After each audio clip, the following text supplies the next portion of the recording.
Ndiri mwana wacho wababa. Izvi zvinhu zvaitika izvi asati ambozviona, asi kuti totongoti iye muridzi anga achiita zvinhu zvake yaanoziva kuti zvinhu zvake zvinenge zvakamira sei. Ino nhau yenyoka, zviswa nhau yenyoka kuti nyoka shuwa munhu araridzwa mapikicha akawanda enyoka. Mwana akaisa nyoka muhuro aripo. Handisi kuziva kuti musha medu umu zvaakutotinetsa kuti ndizive kuti chii chiri kumboitika, nekuti vanhu vakawanda enezvi ari kutokachamidzika nazvo. Saka ndinoti inini hangu semhuri tichagara pasi nababa totaura navo tinzwe kuti chii chiri kutaura nzvimbo.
Tinokukwazisai mhuri yeZimbabwe kusangana kwatiri kuita nhasi rarimwe zuva.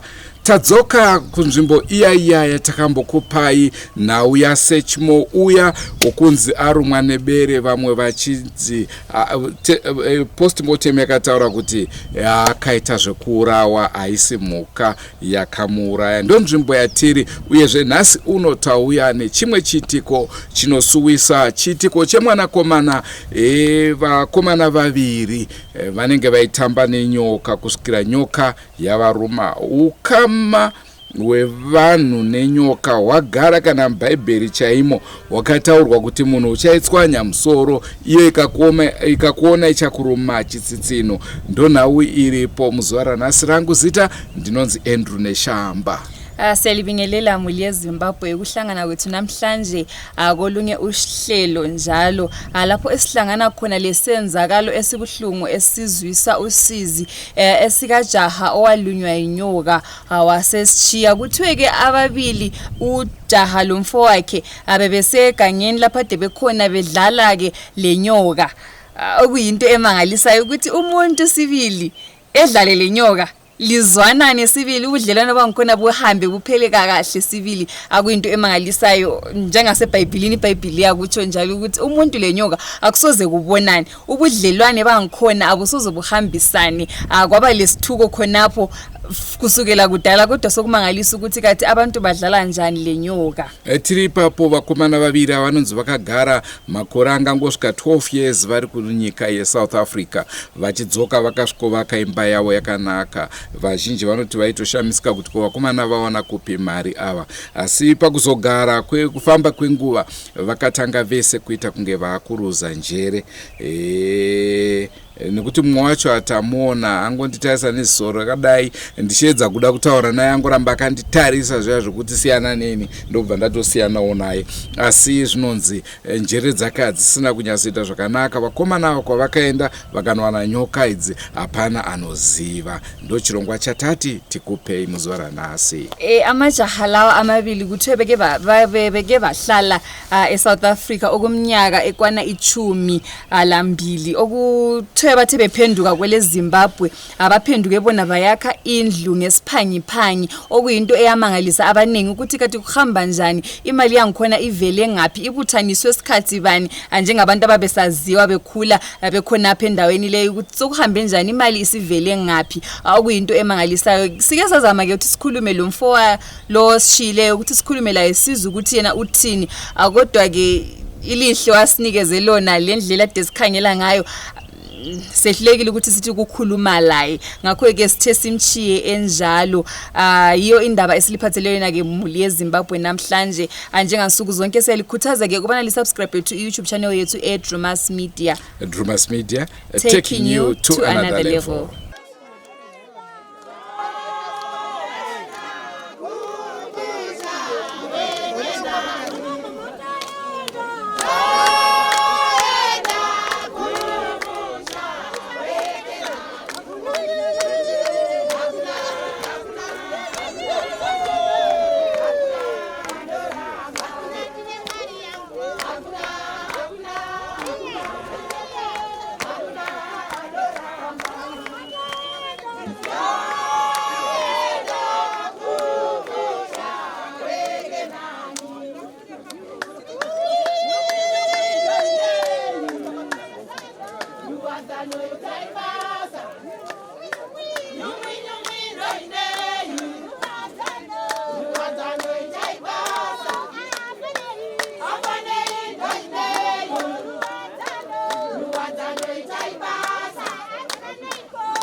Kunogeza kurikuwa rwacho ndirwo china mutumi ndobva adzoka ikoko arumwa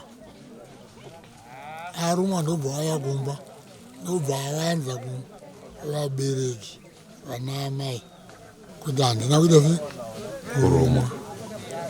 Ruoko ruya kubva rwapika kubva 12 o'clock kusvika chiimanheru wazozvimba ndopakati hanzi kweinda hanzi ndaruma taipe inyoka yacho ndeipi saka ndaimonya ndikakanda kupi kurikuwa. From there tozoti Sunday morning takamupa mapiritsi ekuti tiyamurochi mwana wedu akati haiwa musadaro inini ndinotochi ndotobho. Mama wacho vauda kukirinawo mumba ndokuonawo kabhegi kakangoti apo kupuchu kumuneziva kakangorongedzwa kumusoro kwake kwaanorara. Akarara amai ndokusumudza kabhegi kake ndokuona kuti mukabhegi umu hamuzimbomo kusei kari kurema so ndokuonekwa arumwa kudhara ndokuonekwa mine mwenga akatokwana mukabhegi imwe nyoka. From then ndopazanga zichedzwese wabereki kunzi yamuonawo mashuri ari panyika iyi. Ndiye ndakapinda ndikavhura do ndikaona yange iri kusaidi kuno alzawo yanga akarara kurara kusiri kurara kuti mupenyu atoshayawo kuma112 izvozvo tozopinda ndavhura dosa baba ndoiona iri kufambawo munini ake ndiye akapinda achiti aiwa hamuna mate ndoshoko rakataura vanonamata asidzobata nyoka uzi vanhu vese akatiza pamusha obva apinda obva aibata vaisa apa kubva naye kuvanhu vanhu kubva vatiza kandi mukutizeiwo ava havazi vanhu havanamata ini ndinonamata ndaibata vanhu muchinda ndobva auya muchinda akaparidzawo shoko rake aparidza shoko rake zvakanzi mudhara shoko ravataura rakanaka chaizvo asi yangu achipinda mumotika nemhuri yako ende kumba ndichisara hangu ndiri papi ndiri pano ndopa akatanga kuchera gomba rake kuisa nyoka imomo gomba rakadzika so ndikati 1 mita tikanzi aibude tichamirira vehurumende kana vauya ndozopisa go ahead saka hurumende vakauya vakasvikoiona vakati seyakadaro munhu aziva zvaari kuita tozoti tisatakurwa nehurumende tatakura bhodhi tadzoka tozonzwa kuti nyoka yaita aipisa ndopandikuzondindawa nebhodhi kuseni kumba ndagumirwa ipa zvichireva kuti nyoka iyi yakazoonekwa inogona kunge iriyo yakamuruma ayo handiyo yakamuruma yakatoiuraya nyika yacho zvese zvaibata iyi ndovanga akazoibata nyoka dzofamba tutu saka vamwe akatora mukono kana akatora ngazi akauraya akakunda ndoyakamuruma yaakazotora isa mbegi ndeyayakahwinawo takungotaura sevanhu tinenge tinoziva zvino asi kumashure uko haimbozvita here zvavanokwanisa kubata kana akagara muSouth Africa for 12 years kwete muno mureserve even iyeyo havanambotambira muno vanabata chinhu muno eSouth Africa juba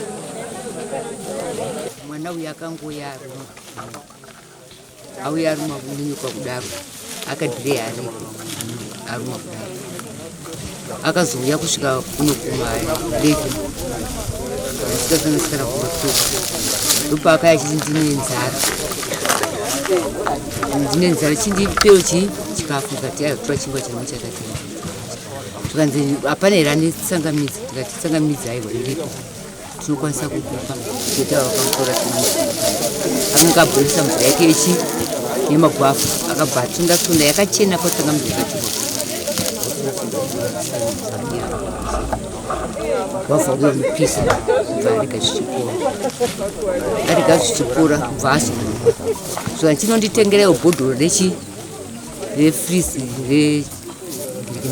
restone drink remberiya nanhasi riri kwadina kupira kubva anongobva sehafu zvikanzi ndikuda sadza ndikati ahoraiti ini ndaakuita se ndaakubikira sadza katete kachitokupa zvadaro izvozvo ndakabva ndaenda kumashopu ndati zvikanzi amaenda kuwara nechipapa saka zvinotikaita watiwo waramba kuti tiende kukliniki kwasvika nokuti aiwa kunopora harupore dai taenda kukliniki mwanangu ndozvinoita kuti zvinhu zvipore haakaramba asi ndakazoona kuti kuramba kwaakaita uku hapana zvatingaite ati ndoda kutomborara imbondisiyai ndakada ndirari topa akati ndakurara radai senguva ino akati ndibikire futi chi kumaporiji vatamubikira poriji vacha tarara mangwana achona akafuma asikakwani usiku akamuka akakunzikira pasi ukati iwe usamuke uchifamba gara pasi uchikambaira kana usikumona kuti wakukwanisa kufamba gara pasi uite zvokukambaira unopunzikira unozokuwara vapinda futi mumba make maanora vapunzikira futi pasi ikati iwe usapudaro ingandambokuita futi apo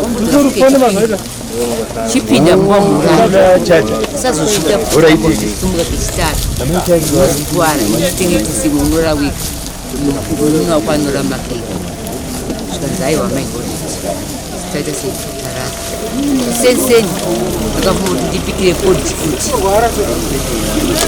akafunga kuti ndipikire podhi ndakupikira podhi haana kupota daro isvondo iyoyo zvakaitika zvadaro isvondo iyoyo takasipera kutiona kuti hazvichakwanisika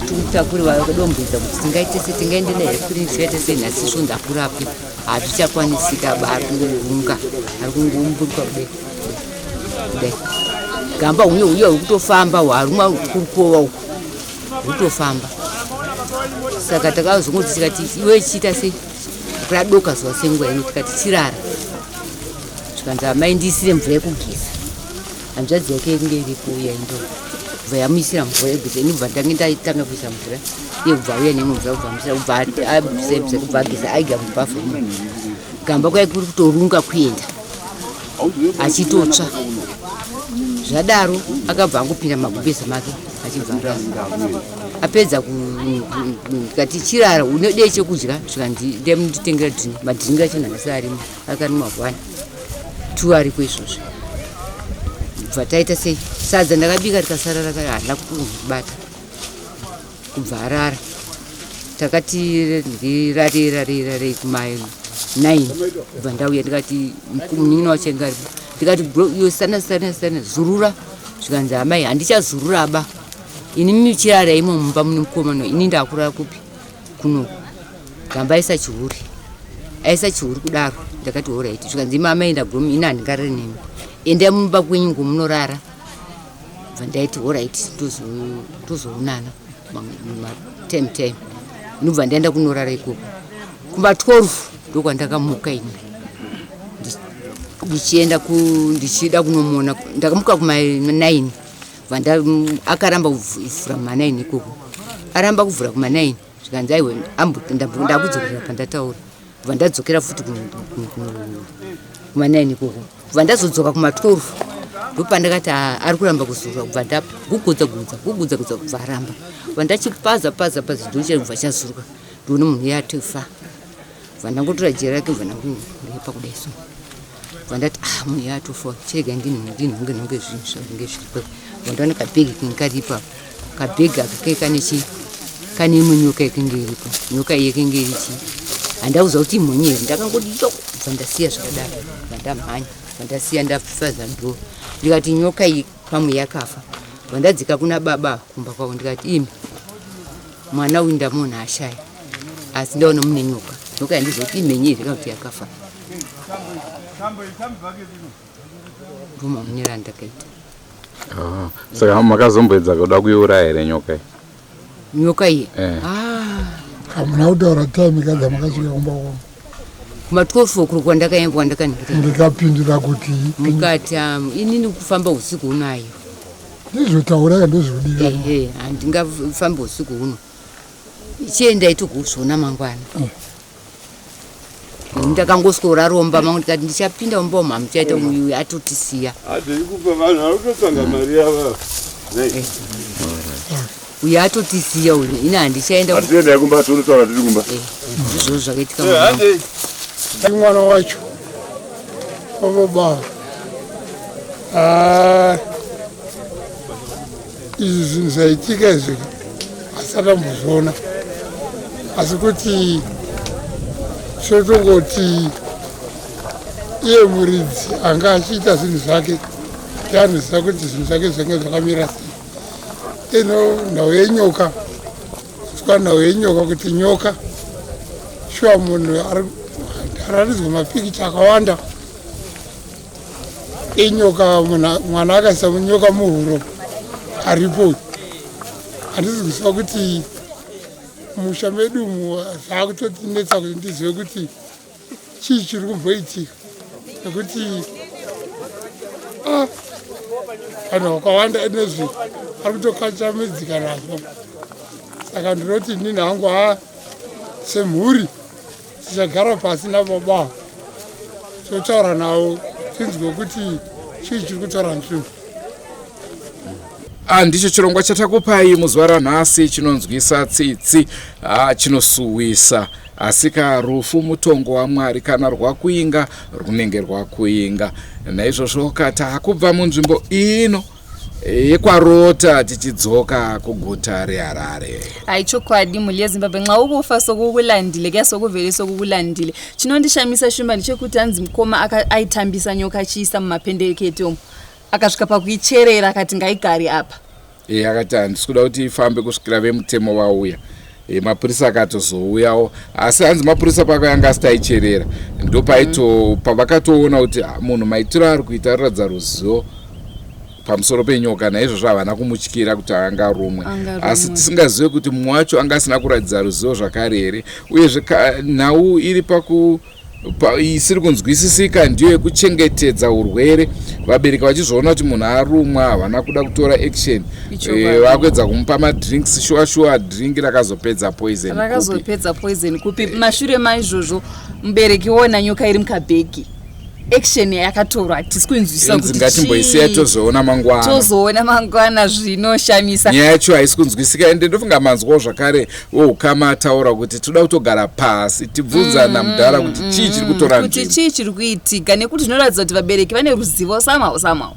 Uyezve ruzhinji runenge rwarambidzwa kutaura nesu haruna kusununguka kuzotaura nesu. Ndinovimba dai takwanisa kutaura nevakawanda tanga tichazonyatsowana nyaya yamamiriro aya akaita, asi vashoma vatotaura navo ndofunga mazvinzwira. Liqiniso valalele makhaya kuyamangalisa ukuthi kuhamba njani. Angokubona kwethu secabangela ukuthi abazali kukhona sebengabe bekwazi, njengokuzwa kwenu sikhulume lo munye wathi njengemuli bafuna ukuthi behlale phansi bedingisise ukuthi kuhamba njani, kungabe kukhona yini okukhona emulini, bafuna ukuthi bezwisise.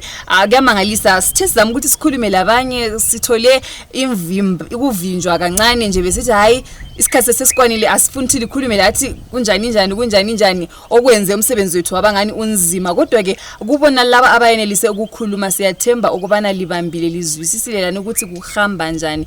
Njengansuku zonke balalele emakhaya siyalikhuthaza ukubana lisubscribe to Drewmas Media. Drewmas Media taking you to another level. Lisali Thadiwa na Shekutama Andrew Neshamba. Goodbye my friends, goodbye my friends, wakamboonana tichazoonana nerimwe zuva hama dzangu. Goodbye my friends, goodbye my friends, wakamboonana tichazoonana nerimwe zuva hama dzangu. Ini ndokwenda kubasa kwangu, iwe makiwe mkaranga,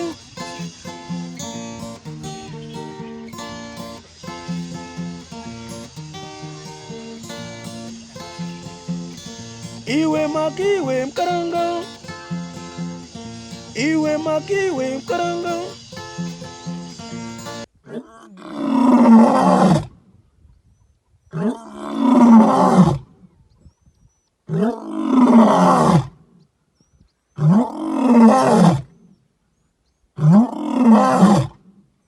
Oh,